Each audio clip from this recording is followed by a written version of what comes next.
So, you want to save the world with clean energy? Make money doing it? Confused about the economic and technical realities of residential and commercial solar, batteries, heat pumps, EVs? Want the real-world scoop on new energy technologies, not manufacturer hype? Then tune in to the Weekly Energy Show, hosted by Barry Cinnamon. Insights from Barry's 40-plus years in the solar and energy industry will help you understand the future ways we'll generate and consume energy. And now, here's Barry. Welcome to this week's Energy Show. Now, we're going to pick up where we left off, segment 2 with Enphase and my good friend Raghu Belur, but just kind of backing up a little bit. So many changes with rooftop solar, electronics, and batteries. That simple solar system that Raghu, you and I remember 15 years ago, it's become much more powerful. It's a home energy management system. And, going back with Enphase, you and I started talking in 2008, and I've got a great Enphase system on my house in San Francisco. Probably time for upgrading the panels, but it just works. It makes sense. And I'm just so excited that you're here and we're talking about these things 16 years later. And by the way, my guest is Raghu Belur, who's the co-founder and chief product officer of Enphase. So Raghu, let's kind of pick things up and dive into one of the biggest rooftop solar code changes that I've seen in over a dozen years, called UL 3741. What do you think of that, and what's the implication for safety and consumers? Yeah, so again, we are very active participants in standards bodies. In fact, we help develop a lot of the standards. If you look at everything from PCS for 3141, if you look at things such as IEEE 1547, I have some amazing code guys in my office, on my team, who are really active participants. Whenever we look at code, we always think about code as the bare minimum that needs to be accomplished. At the end of the day, really what matters in my book is what's the right thing to do for the customer, right? And a lot of times if you look at code, you say, I could do that and could get away with it, right? But really, what is the right thing for the customer? You have to be customer centric. So when you look at codes like 3741 and other codes changes as well, I mean, today, we really have to be really focused on things like battery safety, right? Because we are deploying so many batteries. And you guys were the first one with LFP batteries. I remember 6 years ago. LFP and new standards like 9540, the original 9540, then transforming that to 9540A, and now we are looking at something like 9540B with large-scale fire testing, etc. You always have to think about what's the right thing for the customer. Let me give you another example of this. And I'll come back to 3741. Really, in that sense, 3741 is lowest common denominator for me. You always want to do better than that. At least that's how Enphase thinks about it. I'll give you an example. We do very well in Europe. We have very good, strong business in Europe. Europe has no rapid shutdown requirements. Yet we do very well. Because what our installer partners think about and what the consumer thinks about is, what our installer partners think about, what's the right product for our customers, right? Just because there is no rapid shutdown requirement doesn't mean safety is not important. It is very, very important. So people go back to first principles in their thinking. It's not just about any standard per se. And I really think that's true for 3741. It's true for 9540A. Again, should you do more than 9540A? Absolutely. You as a manufacturer, we must do much more than what's bare minimum required by any standard. And that's our mindset, because the guidepost always is what's the right thing for your customer. And you'll always win if you make all your decisions, product decisions, business decisions, customer-centric. We all know that. Yeah, it's just interesting thinking about the rapid shutdown requirements, UL 3741, and then thinking about 9548. I understand the evolution with the rapid shutdown requirements. Maybe there was problems that were perceived. We didn't really turn out to have any problems. I mean, there were not a lot of cases of firefighters and first responders getting injured by that high voltage. It just kind of didn't happen. So I'm okay with 3741. When I think about 9540, 9540A, large-scale fire testing, we really haven't had that much experience with batteries. And now we're starting to build that experience. And I think that based on safety records with LFP batteries, even in garages, I think over time we're going to come to the conclusion that you don't really need to drive yourself crazy with those requirements. But in the meantime, it adds a lot of cost and a lot of uncertainty for us to put in batteries, because basically if somebody says they want to put it in a garage, the answer is no, unless they have a fire detection system or they have a sprinkler system. And that means, any old house is not going to be able to put the battery in the garage. Barry, you and I can agree to disagree on this one, right? I mean, for me, I'm very sensitive to high voltage DC and and the implications of high voltage DC. Let's not get lucky in terms of safety. Look at what's happened in Australia and lots also in Europe, right? High voltage DC, our partners here are conscientious and they do high quality jobs, right? But there can be escapes. And there can be escapes. And we know that there have been rooftop escapes due to high voltage DC. I also worry in the context of batteries, right? In the context of batteries, this is my view. It was bad enough we ran high voltage DC all over the place. Combination of high voltage DC and a high energy chemistry, I think it's really suboptimal. I think there's a better solution. There is a better solution to do it all in AC, and that's our proponency, right? We are proponents of that. Yeah, we agree. We agree 100%. It's interesting. In 2005 and 2006, I went to Germany to find out why it was so much cheaper to install solar there. They have a completely different culture for safety and installation. They have guilds and people who kind of specialize in things, and they do very high quality work automatically. The U.S. is a little bit more loosey-goosey. We're depending on building inspectors to make sure everything's installed right. Australia has almost no regulations. They do anything they want. So I would say systems installed in Europe are probably very safe because it's done by really trained workers. Systems in the U.S. generally very safe because they're inspected. And I think that, areas where there's really not a lot of code compliance or a lot of training, that's where you may have more problems. Actually, in fact, in Europe right now, in the EU regulation, at the EU level, there is now a renewed focus on solar and safety. In fact, it's now in the New Energy Act that says you have to go revisit what's happening in terms of solar and safety. And so you're seeing, I think Germany did have some issues. Look, one issue is one thermal event is a thermal event that's too many, right? And so I think, when I think back as an engineer, build systems that are correct by construction, right? And so, yes, I think that I give a lot of credit to our partners, our installers partners. In the US, we are very conscientious about taking care of our customers, about doing quality jobs. But escapes happen, even in here. And so with regards to battery, I think it's okay, I believe. And a lot of the cost is borne by manufacturers, because we are the ones who have to do 9540A, 9540B, large-scale fire testing, etc. You're burning a dozen batteries for $1 million every new product. We are every new product, right? So we are doing that, but that's okay. I think it's worth it. It's worth it for our industry to, in fact, be even more safe out of the gate, and then start recognizing, okay, maybe this test is a little too extensive and probably doesn't need to be. But right now, where I sit here, the more we can do, the better it is. On batteries, in terms of batteries. I agree with you on 9540. Barry, I think I see technology evolving where people are centralizing things again and bringing high voltage DC and batteries together. And I just question, right, is that the right thing to do? Again, right thing to do for the customer, right? And I think when I look at, our battery business is growing very, very, very healthily. I never expected it to grow the way it's growing this fast, at the rate at which it's growing. And always, our partners always think about safety first when it comes to batteries. And then, of course, cost is very, very important. Simplicity of installation is very important. Performance is very important. But they are paying inordinate amount of attention to doing the right thing for the customer, doing it safely, both solar and batteries. All right, so let's shift the conversation a little bit towards what homeowners are looking for when they get a battery. And in some cases, homeowners are looking for ways to time shift their energy use, reduce their energy consumption, but they pretty much always also want to get backup power. And that brings up the concept of whole home backup. And in order to do whole home backup, you kind of need two things. You need to have the ability to run big appliances, air conditioner, pool pumps, things like that. And you need a lot of energy so you can run those items for a long time. These wants can kind of conflict. It could end up with a really expensive system.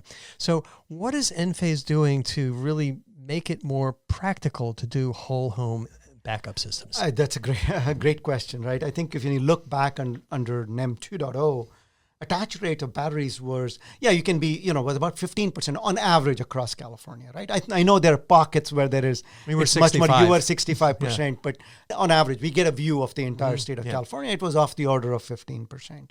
Today, battery attach in California is 100%, right? And people are saying, look, people are picking batteries for arbitrage, And people are picking batteries for both arbitrage and backup, right?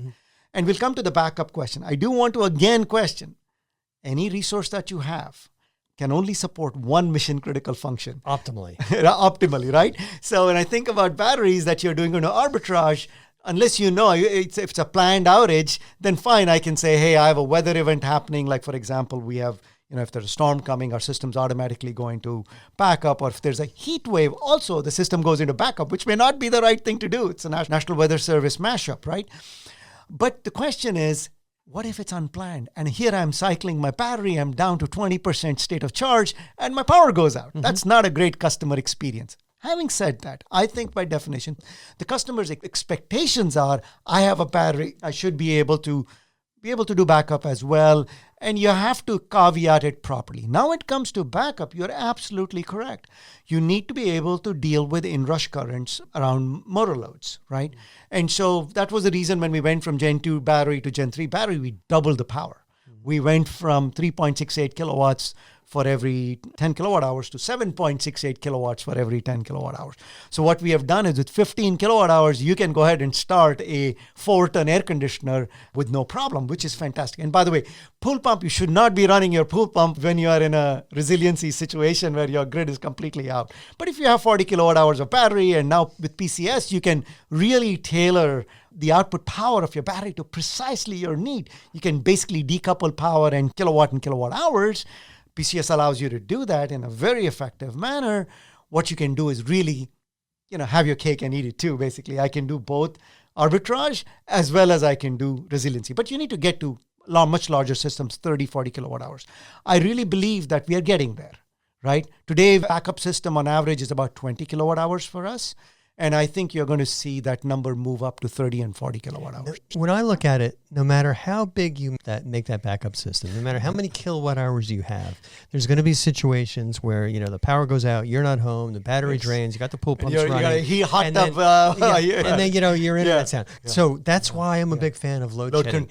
So Enphase is one of the pioneers. I looked at your little diagrams and building that, and we actually prototyped some of those too, where we're able to do load shedding. Very effectively. And building that, and I think now you've got that built into your equipment so that the installer can say, I'm going to land the breaker for the air conditioner here, I'm going to put the EV charger here, and those are going to be controllable loads. I think it's very interesting. I think the notion around partial home backup is evolving to whole home backup with load shedding. Yes. I think that's an interesting movement. But again, even there, right, again, PCS 3141 is so powerful when you think about what we can do in terms of busbar PCS, right? We can really overlap that PCS to control how much PV you can land on your aggregation device, how much batteries. You can land in your aggregation devices, disassociating kilowatts and kilowatt hours. This is really the age where we can find really amazing hardware, software solutions. So you don't have to spend $40,000 doing an underground upgrade. Or any upgrade or everything. Months. The days of main panel upgrade, I think, are effectively over. And plus, Barry, I come back to flexible interconnection. PCS has the provision for flexible interconnection where I can transact with my neighbor. If regulations someday allow that. They're not gonna. The only way that's going to happen is that the utilities are going to basically say, hey, there's a lot of grid defect. I'm ready to grid defect. Yeah. As soon as I've got that attachment from my Lightning into my backup system, I'm ready to grid, because that's plenty of batteries. That's all I need. And it's going to be a gradual thing. I do think that there is benefits to network effect. Oh, there is. I really do. Yes. And I wish... And I hope, you asked me, hey, before the show, what do you think, what do you hope for, right? We can always hope. I do hope that there is a mechanism where we can work with the utilities, right? We can find a business model that works for them, that works for our industry as well, where common sense prevails and say, hey, listen, nothing can be static. Business models have to evolve over time. And is there a path forward where both our successes can be guaranteed and our business models evolve? I'm always hopeful. I'll push back on that a little bit, because I look at the business model of the utilities and I respect it completely. They get paid based on their net assets, and there's no incentive at all for them other than kind of being nice around the edges to really give us what we want, to give our customers what they want in terms of the benefits of selling power back to them. But we'll see. It's going to change. And I think just like the old POTS telephone system, plain old telephone system with copper wire, that's gone. 1997, the telecom deregulation. Yeah, I mean, absolutely. And that might happen with this. But it was interesting that deregulation didn't happen because of cell phones. The cell phones happened after. But in our industry, what's going to happen is grid defection, I believe, is going to happen sooner to a large degree. And the utilities are going to really have to say, okay, what kind of compromises are we going to have to make with our business model in order to have a business 10 years from now? I think caveat what I'm about to say, I think NEM3 was an NBT was the best thing that could have happened to our industry. The way they implemented the transition to NBT was horrible. And I've said this in public forums, that they could have been much more thoughtful about the way that transition occurred. But now we're selling so many batteries into homes. Like I said, California has 100% attach of batteries. Same as Hawaii. Across the state. Hawaii is a great example. The homeowner is now in complete control. They have complete control of their energy usage. They produce their own energy, they store their own energy, and they use their own energy intelligently.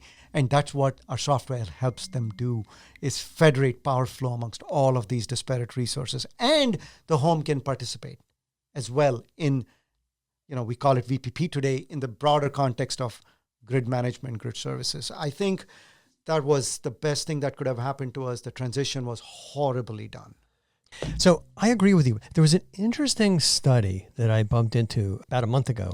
It was done in 2014 by the Rocky Mountain Institute, and it talked about the two paths that incumbent utilities can take to really deal with the technology changes that are happening on the distributed grid. And one path is exactly as you're saying, the path of let's figure out how to work with these resources, let's be fair, let's build this together, and really see how we can come up with the grid of the future collaboratively. The other path is utilities saying, you know what, we're going to put our foot down, we're going to stick firm with our business model, we're going to really keep these annoying distributed energy resources on the fringe, we're going to focus on building transmission, distribution, we're going to focus on building more power plants, and we're going to basically say, hey, we don't believe in that because we want to protect our profits. And what RMI projected was that if we go down that path, the utilities are going to crash at some point. And we are indeed going down that path. Most of them are not being collaborative. The ones that are collaborative are the ones that are not for profit. But the investor-owned utilities are really focusing on, let's just stick with our business model, make the most profits we can for the executives we have, for the boards we have, because that's how they're going to make the most money through their stock options. And that's what's happening. And so it'd be fascinating to see how this is. You and I have been doing this for 20 years or so. But I'm really looking at technology forcing their hand, rather than altruism. You're absolutely correct. And look, being a technologist my entire career, I believe that technology will find the way, right? Given what's happening, looking at demand on the behind the meter side, as well as all the massive demand that's coming, doubling of demand that's coming in front of the meter side due to hyperscaling of data centers, there is no fear of running out of demand for the utilities. Right. They should be not concerned. They should look to our industry and say, that's the right industry to back, because that's how I will be able to get out of the big, massive demand that's actually happening right now. And it's only going to become even bigger from here. But for Enphase, right, when I think back, bringing it all back together, when I think about Enphase, and we as a energy company, we as a renewable energy company, where we are doing solar and batteries and EV chargers and building this platform, we have to be best in class in all elements of what we are doing, right? Even the microinverter is going through some major transformation, right? We used to be silicon-based, and now we are looking at gallium nitride semiconductors, right? Wide bandgap gallium nitride semiconductors. I've always said this, the beauty of our technology is that there's really no asymptote to cost and performance and reliability, right? And you're starting to see we are heading into this new generation or new era of wide bandgap and new technologies that are coming. And IQ9 isn't going to be in next year. IQ10 is already, prototypes are in the lab, and we are doing so much work we have fourth generation of battery that'll show up in the first half of next year. We've got EVs becoming bidirectional. We are doing a lot of work in EV bidirectionality, and I cannot even tell you how much we are doing in terms of software. So I think when I think about what Enphase is doing, and Barry, we also talked about small commercial. We just launched our, in December of last year, we launched our small commercial product, and now our small commercial product is now, we just had the first units come off of the line yesterday at our Arlington facility in Texas, and that all complies with, meets the domestic content requirements, et cetera, and Buy America Act requirements. And so we are very excited about where the market's going and what role Enphase plays in that. Yeah. Speaking of the market and policies, how is Enphase engaged in the U.S. policy, say at SEIA, and also with the state level policy, say at CalSA? Yeah, I think we are very active in both of those. We are board members at the national level at SEIA. Active participants. We provide a lot of feedback. We work with them. We do advocacy work.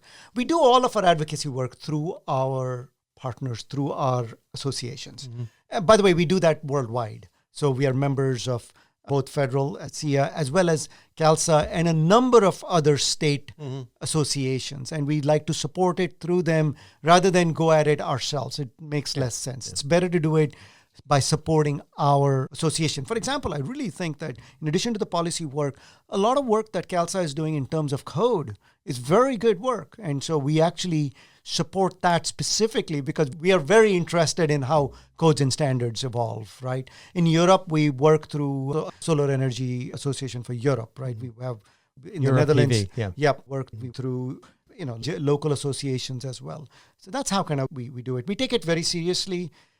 It's something that our industry doesn't do that well. Some people do, right? Some don't. But the companies that are in it for a long time, they're not freeloaders, and it's so important for us to get the policy right. Because if we don't have the right policies, or if we let bad policies get implemented because we're asleep at the switch, our businesses suffer, and the transition to this renewable industry is going to be much more slow. Somebody invited me to speak at an event recently, and I said, we cannot just be recipients of policies and then complain about it. Yeah, we need to be active participants. Yep. And by and large, I'm the eternal optimist. By and large, I believe that if you're there participating, you will be heard. You may not always like the result. May not get your way. Yep. But you will be heard. It's very easy to not participate. And then you have no right to complain that, hey, things didn't go the way you wanted it to go. We do our best to participate. We are not perfect, but both at the state level as well as at the federal level. We're almost at the end. What other things do you want to talk about regarding Enphase or the industry in general? I think the best of days are yet to come for Enphase as well as for our industry. I really believe so. And I think my optimism is rooted in reality. I really believe when I look at what's going to happen over the next few years, particularly with demand that's coming, we really are, for the distribution infrastructure support, we really are the perfect solution, the perfect solution. And again, if you look at it from a end consumer point of view, a homeowner point of view, we really are the best solution for them. And that's the mindset that Enphase approaches everything with. I think about both first principles and I think about what's good for industry. I think about what's good for Enphase. And I think the best of the days are ahead of us. Spoken like a true optimist. Yeah. You and I have been in this business a long time. All right. Well, that's all the time we have on this week's Energy Show. Thanks, Raghu, for joining me on the second Enphase segment of the Energy Show. And thanks to all of our listeners for tuning in. If you missed any of today's show, you can always go to the Energy Show website at energyshow.biz and listen to the podcasts.